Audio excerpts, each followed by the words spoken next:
Ok. A participação agora é da Joselita, do Amapá. Sou orientadora do Teleexposto do SESC Araxá e nós gostaríamos de saber que tipos de textos e metodologias seriam mais eficazes para manter o hábito da leitura em crianças que estão em diferentes níveis de alfabetização e estejam descobrindo o mundo da leitura e escrita neste momento. Cecília, do ponto de vista das crianças que estão em diferentes níveis, ela tocou num ponto interessante, eu falei na Cecília, mas na verdade eu quero perguntar para você, Alice, é o seguinte, quando essa criança, essas crianças que estão em diferentes níveis de alfabetização, isso é um motivo de preocupação para o professor, ou o fato delas estarem em diferentes níveis pode contribuir para que uma vá puxando pela outra e que as duas, ao mesmo tempo, acabam chegando a um ponto determinado onde pode se considerar que ela está alfabetizada? Posso dizer por experiência própria que, na verdade, não existe uma turma homogênea. Então, dentro de um grupo, de qualquer grupo, a gente tem experiências diferentes de leitura. Os níveis são sempre diferentes, nunca são iguais.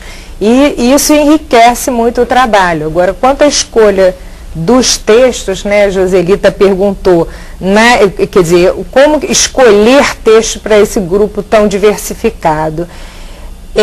Eu acho que a escolha do texto, a gente precisa investigar nossa turma, né? Quais são os interesses da turma, o que é importante para esse aluno, a leitura vai ser importante para ele, sob que viés, quer dizer, o que para ele, para aquela comunidade de futuro, ou de leitores mesmo, né? A gente já pode tratar como leitores, o que seria importante para eles ler. E eu aí vou enfatizar, então, a leitura do professor, né, como detonador também desse trabalho. O quanto, às vezes a gente pensa que, muitas vezes a escola, os professores pensam, será que é perda de tempo uma leitura que o professor faça, porque ali não tem conteúdo, mas o quanto de conteúdo que existe numa leitura de professor.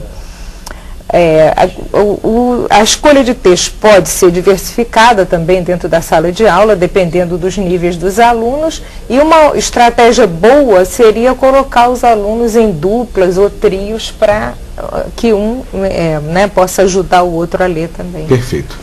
Mônica? A Silane da TV Escola de Anápolis, Goiás, diz que há uma tradição estabelecida na reflexão sobre o ensino de língua portuguesa na escola, segundo a qual a unidade mais relevante de ensino é o texto, que não deve se dar como pretexto para outras atividades de ensino sobre a língua ou sobre a escrita, mas que se constitui um objeto de estudo por si mesma. Essa afirmação segue os PCNs? Cecília, você tinha feito um sinal, né? Você estava querendo fazer uma abordagem sobre o que a Alice estava falando. Se você puder responder e completar o seu raciocínio diante do que a Alice estava falando. Eu acho que esse destaque que a professora faz do texto é interessante, não é? Porque nós passamos por um período aí na história do ensino da língua portuguesa, da alfabetização, onde o texto passou, quer dizer, o texto foi para a sala de aula, mas ele passou a ser pretexto para ensinar gramática, né? Então, na verdade, aquele texto ele era dissecado, ele era separado em orações, substantivos, adjetivos, diminutivo, palavra, retire a palavra do texto. E hoje a gente alcançou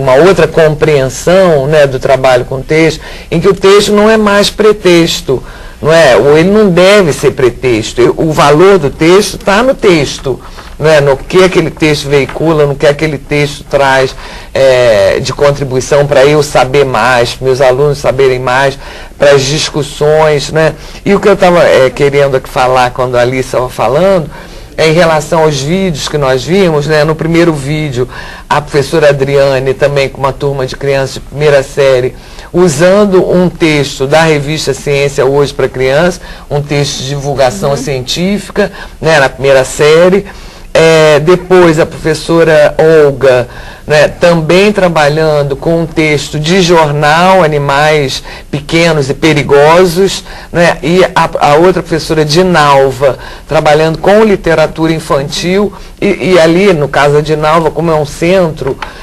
comunitário, né, tinha crianças de várias idades. Então, é possível levar para a sala de aula,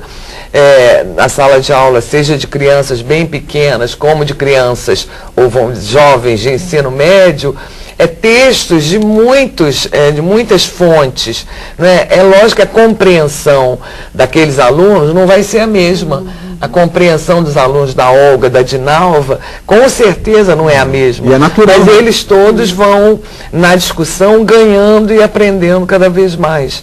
Né? Então, eu acho que o texto não pode ser pretexto, é mais um argumento para o texto não ser pretexto. Né? Correto. A participação agora é da Socorro do Pará. Pode falar, Socorro. Aqui é Socorro Silva, do estado de Pará, de Oeiras. Eu gostaria de fazer uma pergunta. Como eu, com a turma de 38 alunos, trabalhar com texto científico? Essa é a minha pergunta. Socorro, muito obrigado, por sua participação, auxiliadora. Socorro, em relação ao seu trabalho com 38 alunos em sala de aula, com o texto científico, eu acho que você, tendo visto o vídeo apresentado pela professora de Alagoas, você tem uma ideia de como fazê-lo. Não diminua, não sei se é bem a palavra, ou talvez não subestime a capacidade dos alunos. Às vezes a gente que é professor pensa que os alunos não são capazes de lerem textos mais complexos, mas eles nos surpreendem e terminam lendo. Como normalmente as salas são heterogêneas, até porque a homogeneidade, como a professora Cecília e a professora Alice falaram agora, não é possível em sala de aula, essa heterogeneidade a gente tem que aproveitar ao máximo, no sentido de que aqueles que estão no nível mais avançado de leitura sirvam como monitores, digamos assim, nossos, para ajudar aquele que está no nível mais abaixo, né, do domínio da leitura. Se você traz um texto e apresenta para eles e uns vão lendo, ajudando aos outros, claro que você não vai conseguir que eles entendam o texto por completo. Você vai ter que ajudar bastante a terminar essa tarefa. Mas eu acho que você, iniciando com a ajuda dos que estão no nível mais elevado, você consegue fazer esse trabalho. Até porque, você vai escolher um texto que seja do interesse deles, não seu interesse sozinho, né? É importante que ela coloque dessa maneira, né, para que os alunos possam participar também da escolha do texto. Isso. Né?